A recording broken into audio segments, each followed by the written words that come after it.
하이나잖아. 까리 땅나잖아. 강남 하고보다기나 로고 복세. 이 각다는 강남을 영감 무슨 거. 하이디 이목나 하이. 아버지 꼬이면 라고 하던다. 수만다 군 담으시나 양 라고 미니 하이. 강남들이. 아두가 핵 조인가다 군 담고 상마시나 양 낙내를 미니 하이. 꼬이면 섞어가 수만 만도 공지 담아가 거기에 한 거야. ada nupisina patsi thaka na phamya phammasida nupisina nungsi daba nupa oirdi mana halibe hidakse yamna thuna salaning bani na phop phop law la hai tiki sumi thado ga hapi amune singda dum maidu thumbamnina thuna sakhina ba ada nupa sa khange ba mane bu nungsi de bisu na phu mane bu pam de se khange ba aduh nungsi menupala, aduh di nampak sida hidak se, yang kan nam ne, saya ki kui nam nam ni kuai se, tinggi susu yang tharu, kita ngaku ni, aduh kapi ni, aduh nupa sina hidak kan thak mai se pungai ni pam doi ni dah apa, hidak se thak pam se mana kangin, mana ibu, jai pam, aduh saya ki hidak tu halaga. Thuna sakhiba nipase masina kaigama ikai khangdadana nongalaba mu hanjala ado di nupisina hidak sida waiku amu hakni jingba pudini har lo kuno ada di oradi I have you gabe mundu anupada omona chante hai adagi kasagi munti sangai ba mani yari basi munti kisan pasul kuira kada mitra mani te des ne hele pase masjidi sagi lana sari sida macam ni longalai tu pirak hangai ni ayo nang isibu ay tundara atau pusulai berenang laise hai bini ada lupa tu na ama tu pasal lo thoga ama katung tu thang adi aina laise na tundani atau pulai ti hai bini kami hai na ganti ko hai na isi adu i matung dagi di nupi sina magi hinggol dah apa manam nusibalai nachom se phajabase asi nachom semaga magi samji da thelam da nupas da pibase masi loi rahe sida tu loi accept on ramni sida adu kanda da mapasina nachom piraga nupas ne laksan do ubase masi mapa phamen da phamisina nupase query to horani sa kari yumna no yek na kaino adegi Lalang bang pipa pupang suribra kuntakla kunkara kari thabak tawi da tawi lo kaya cari da tawi dan doi takal kani ada mapasa takat pasi da mapasa penjara adu di masa pisi da indikasi nama pira kani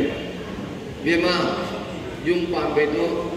turil lengoi dengan hendak kupni ada nabo kawari sa gaiba nama kawari sa gaiba si yaram Luang nama sem saro hai bani, masih nubi duna harau sebasi belum masih lep letan saya hai, semuanya aina kan beda, karita hai na dana, bagi kang ya bangku ya seboi kang ba, atau ada telefon julai konten, yang art mana aku kisah artis, atau culture sih, masih yang tamu konten mana, atau masih art and culture is the artistic culture se purga satradi yarado ponina so long as in art and culture se hek ina pulinge punai do apabu punai do oigata potne pasina kanja bade ngasigi mironda masigi important sekra handara padu su uwamale masi section dio pay bazaba zaba koi theater adagi di sumangla koi tori mi am sida bagi mami taibang di warsu awat pantuleke yang matang mata utopiri masih miyam sina support of driven sibida di upaya lai ponte aduna losilakada apena tholong pedingi ekpene ek mai ek sukat pase candle se kuru thang mase sukat pase kala wandana VIP sigma hai kuru thang mase sukat pese kari gini wena ngadi yang pasal interpretation oleh Rabindranath Tagore di Gitanjali. Kalau dah numit mana tagraganda mangan pibi nabal leitraganda mangan pibi hai kanda khuru thamai thole hai ai mangan bisage ada khuru thamai ga akoi gi kano ga di numit ke kano di samudra ga ising samas amagum bu na mayam na noksun bire kari numit mana tagraganda nang ba khuru thamai nang kari mangan pi dorige na khuru thamai na hai pare ai kok su maina aduga yang se mangan pi ngam dabra ngam rai hai kok sure matam tang sale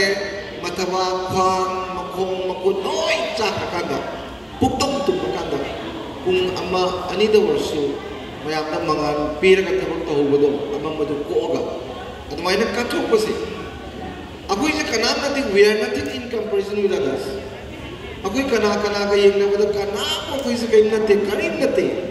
adubu ai profession ai na tawri bidu da kathopam da loina na tawraga de kwa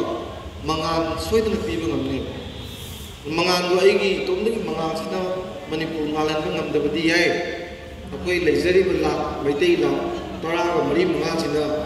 magi profession du loina na kathop ga loina thang tawraga di one day Manipur will be the big golden peacock in the world nomadi Manipur se sanagi wo koine na thajabli do si thamjaraga koigi matam sangna kathoppada halengdana iram kudimota asoba thogai lobi dana lakdiba sai takpi re writers hoiba directors hoiba artists hoiba myam ki tap su toiba aigi chung gi sumba hotel theater group se thamata hen wa matana myam ki seva to si matam kuina to isna ga thamjaraga kuno pukram jai